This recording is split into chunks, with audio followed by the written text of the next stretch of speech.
Well, it's Friday. It's Kung Fu Friday, y'all. And that's always fun. Today, we are continuing our journey through the Criterion Collection, Lone Wolf and Cub box set. I've got a special treat to show you. If you have this set, something you may or may not know is in it. And we are discussing the first movie, Sword of Vengeance, from 1972. So don't go anywhere.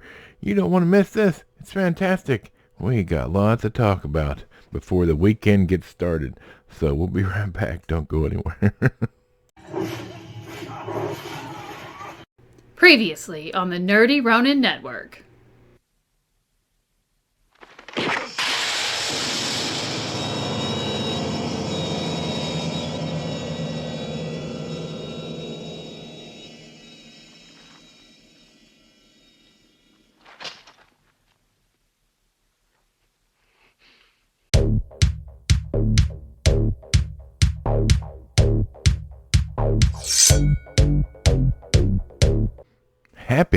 Happy Fri-Yay, everyone. And Fri-Yay here is our Kung Fu Fridays.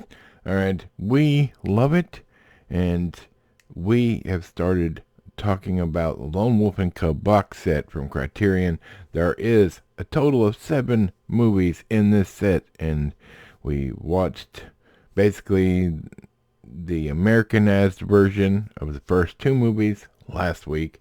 And this week we start the movies proper with number 1, Sword of Vengeance. So we're gonna get into it. So hey, like and subscribe if you haven't already. Thank you so much for being here, new subscribers and old subscribers. We are always happy to have you. In the description down below are links to things we like and enjoy and use. There's our merch page, our website. There's even some coupon codes to save you some of your hard-earned cash on some of those items as well. It's our way of saying thanks for being here. Hopefully, we're going to hit the 300 subscriber mark this year. Now, if you're watching this 20 years from now, I would hope we're past that. But here we go. Let's look at it. Okay, first thing I'm going to show you, if you have this box set, all right, there is a secret surprise inside, all right, and I will show it to you when we get done talking about the movie. So if you own this, don't go anywhere. Or if you're going to buy this, don't go. You want to see this. It's really nice. It's a nice little surprise that a lot of people are unaware of. I wasn't aware of it until I heard somebody talking about it. So there's that. All right, let's look at this movie. Lone Wolf and Cub, Sword of Vengeance, 1972, not rated, an hour and 24 minutes. All right?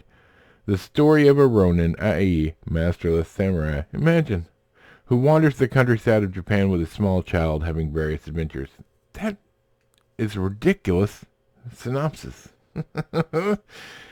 Oh, directed by Kenji Masumi, written by Kozu Kuki, Koseki Kojima. I'm sorry if I said any of that wrong, which I'm sure I did. Starring Tomasaburo Wakayama, Fumio Watanabe, and Gokato. Maybe. I'm so sorry if that's wrong. So, if you don't know the story of Lone Wolf and Cub, it's based on a manga, and a very beloved manga, about the Shogun's executioner. Alright, he would second anyone who the Shogun said, you need to commit harikari, or harikari, or however you say it. I'm from Arkansas, my apologies. And he would give the death stroke at the behest of the Shogun.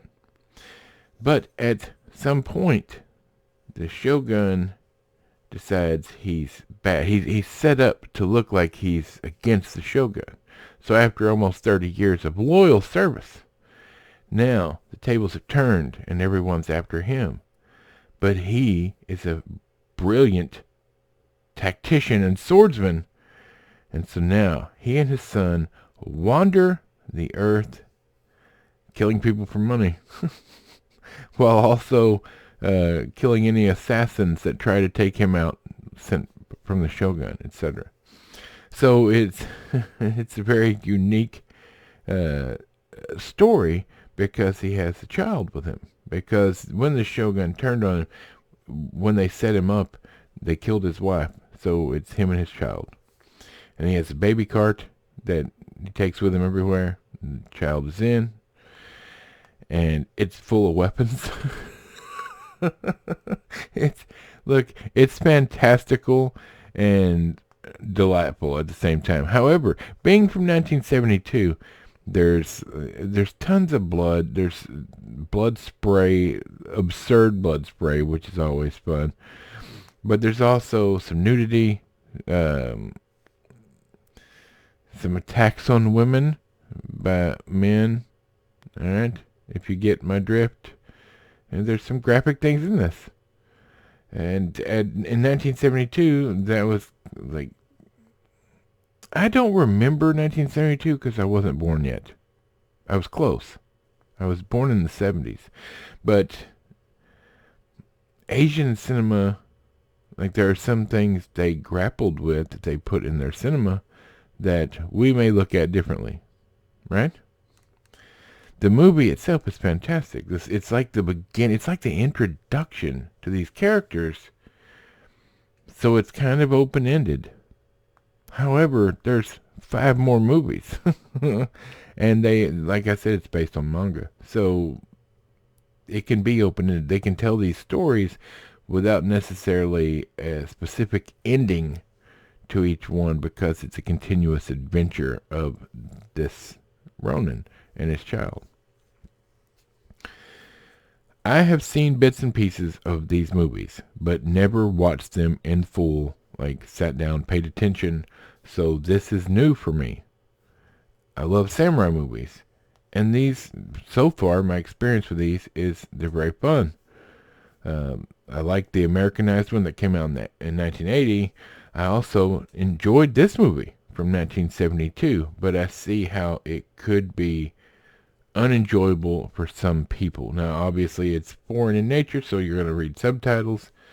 Um, it's not dubbed, English dubbed on this box set that I could find. So, if you're looking for dub, this is not, like, if you want it in English, this is not the set for you, which I would say it's better in the original, like, the way it is originally. You're just going to have to learn to read subtitles.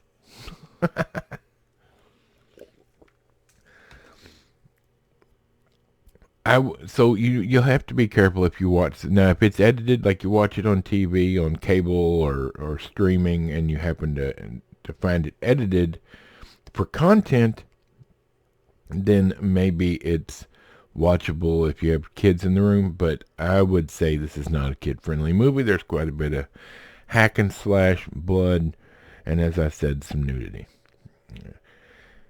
And some of it quite graphic, only because of the situations it deals with. So be forewarned. You can always look on Internet Movie Database and look at the family, they show you, if you scroll down, they show you what it has in it, so you know if it's family friendly or not. Or you can just listen to me, and I'll tell you. I would not consider this family friendly. I'm not going to sit down with the nerdy boys, the little ones, and be like, let's watch this 1970s movie. Now, when they're adults, it's their own choice. But at the moment, it's mine. I love all samurai movies for the most part, and this was no exception. I get the story. I've got comic books from Lone Wolf and Cub. Like, I've always loved the idea of Lone Wolf and Cub, and this is a great start. So I'm excited to see where it leads. Knowing I know how the manga ends, or how it concludes the original storyline, but I have no idea how these will turn out. I have a feeling it will turn out differently. But excited. We got 5 more weeks of this. I hope y'all are excited too. And then we'll get back into some other kung fu stuff. But anyway, my weekend started now. I was excited to watch these, and I want to watch these movies because A, they were a gift, and B, I haven't seen them start to finish, so it's an interesting thing for me. It's the first time. You never forget your first time. All right, I'm going to show you the secret of this box set. If you have the box set, you've got the opening where the movie and the booklet is, or the movies and booklet are, that you pull out. And then it looks what looks like just a regular, like, slip, case or whatever. But if you turn it over to the title side here, and you open it up, carefully mind you, there's a little flap, alright? And you lift that flap up, and what you will find is a folded up red sheet of paper. Now, when this is folded up and in here, it just looks like part of the box. So, but you want to be careful so that you can put it all back together again. But on this red piece of paper is an exploded, well, let me turn the right side up, an exploded diagram of the baby cart that he has with him. And all the parts to it, the weapons in it, etc. And then you can just fold it back up and replace it after you look at it. It's just a nice little thought. Because it's an extra, it's a bonus that most people, if you have this box set, have no idea. It doesn't say anywhere on this box set that this is included. It doesn't show. It's a secret. So if you own this box set, check it out. Just be careful unfolding it so you can fold it all back up nice and neat and put it back in its little hiding place. So in theory, the box set is kind of like the baby cart with all the secret hidden stuff in it. It has a hidden thing in it. It's pretty awesome. If only more companies added little bonuses and extras, they might make more money. All right. Hey, I'm going to get my weekend started. I've got so many errands to run today, but I thank each and every one of you for being here. We're always happy to have you. If there's something you want us to review, or, a recommendation or a question, feel free to leave it in the comments down below. We do look at each and every one of them. And don't forget, if you're feeling down, sad, the number is to call our into this and every video we do. So, alright, I'm going to get out of here. From Michael the Microphone, Bob, squeaky chair in the back, and this big, fat, movie-loving nerd. We will be back on Monday. Who knows what we're talking about, but it'll be fun. And we'll see you then.